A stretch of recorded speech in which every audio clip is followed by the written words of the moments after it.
ओम अस्तो माँ सद्गमय तमसो माँ ज्योतिर्गमय। भारत का इतिहास इतना विस्तृत है कि उसमें चिंतन करते हुए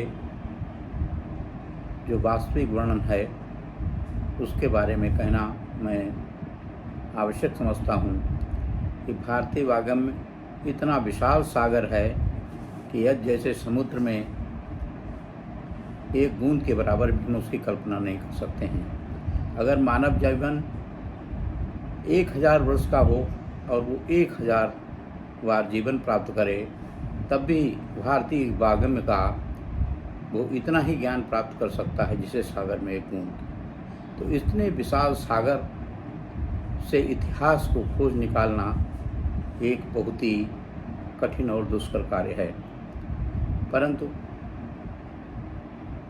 इतिहास को एक सीमा में भी बांधा नहीं जा सकता।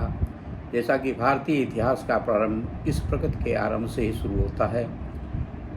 जब इस सृष्टि का आरंभ हुआ, मैं इस सृष्टि के इस वर्तमान ब्रह्मा की ही बात करता हूँ, जो सृष्टि के 7वें ब्रह्मा हैं, जिनकी आयु आधी बीत चुकी है। तो प्रारब्ध का दूसरे प्रारब्ध का प्रथम दिन जो श्वेतवाराह कल्प के नाम से प्रसिद्ध है, जिसको कि संकल्प में हम सब हिंदू जो धार्मिक का अनुष्ठान या कार्य करते हैं उसमें संकल्प में हर बार उसी को बताया जाता है।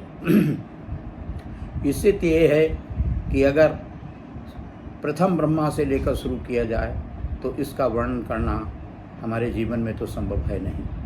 इसलिए हम इन वर्तमान ब्रह्मा के इस प्रारब्ध के प्रथम श्वेतवाराह कल्प में का ही वर्णन करते हैं। और ये कल्प जो ब्रह्मा जी का दिन है उसमें भी 1000 चतुर्युगी विद्यमान है।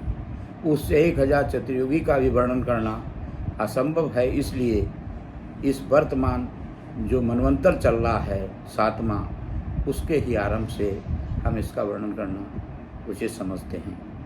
सत्यव्रत छठे मनवंतर के समाप्त होने पर हमारे देश में एक दक्षिण में राजा हुए जिनका नाम सत्यव्रत था। सत्यव्रत बहुत ही धार्मिक व्यक्ति थे।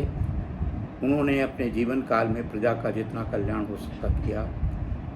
एक दिन वो भगवान सूर्य को जल चढ़ा रहे थे, उसी समय एक उनके हाथ में जल के साथ एक छोटी सी मछली आ गई। मछली को देखकर राजा अचंभित थे। उन्होंने उस मछली को फेंक देना चाहा, परंतु उस मछली ने मनुष्य की आवाज़ में कहा कि राजन, मुझे छोड़िए मत, मैं आपके भविष्य में बहुत ही काम आऊँगी, इसलिए आप मेरा पालन करिए। राजा ने उसको लाकर एक छोटे से बर्तन में उसको रखा। कुछ ही दिनों में वो मछली इतनी बड़ी हो गई कि उस बर्तन को भी छोटा पड़ने लगा। राजा ने उसको तालाब में भिजवाया तो तालाब भी थोड़े समय में कम पड़ गया। मछली का आकार बढ़ता जा रहा था। अंत में राजा ने उसको समुद्र में छोड़ने का निर्णय लिया। समुद्र में छोड़े जाते समय उस मछली ने कहा कि राजन, बहुत जल्द इस पृथ्वी पर एक जल प्रलय होगा जिसमें समस्त सृष्टि समाप्त हो जाएगी, लेकिन आप जितनी भी दुनिया की वस्तुएं हैं उनको बीज रूप में एक नौका बनवाइए और उस पर अपना रखिए, और मैं स्वयं आपकी रक्षा करूंगी।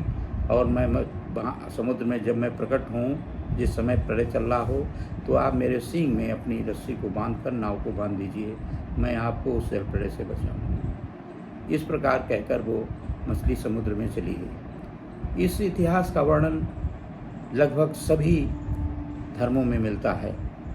ये सत्यव्रत राजा जो अपने यहाँ हुए छठे चाक्षुष मनवंतर के अंतिम राजा थे, वो इस 7वें मनवंतर के प्रथम मनु कहे गए, जिनको कि हम लोग विवस्वान मन के नाम से जानते हैं। विवस्वान मन और स्वयंभव मन में बहुत अंतर है। स्वयंभव मन प्रथम कल्प में जिनका जन्म हुआ था वो स्वयंभव मन थे, जिनसे कि आदि सृष्टि का ही आरंभ हुआ।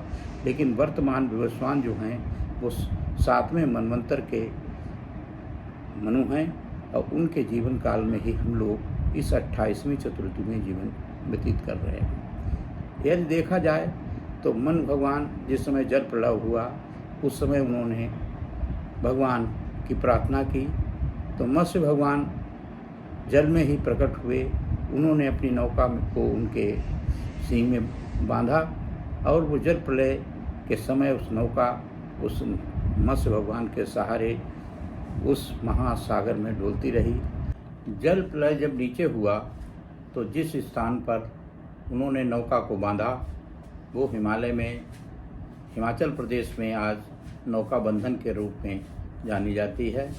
और उस स्थान जहाँ पर मनु ने निवास किया वो स्थान मनुआलय आज मनाली के नाम से विख्यात है। और मनाली से ही हमारी सृष्टि का आरंभ माना जाता है। बहुत से पश्चिमी विद्वान जो कि मुसलमानों के यहाँ नूह, ईसाइयों के यहाँ भी इसी तरह का वर्णन आया है, तो नूह के नाम से मनु को कहते हैं। लेकिन इस घटना की जानकारी समस्त विश्व को है। इस आगे के वर्णन को मैं चूँकि ज़्यादा लंबा न खींचकर एक प्रकार से एक रास्ते पे ले चलूँगा ताकि आप सब लोगों की समझ में आ सके कि किस प्रकार से सृष्टि का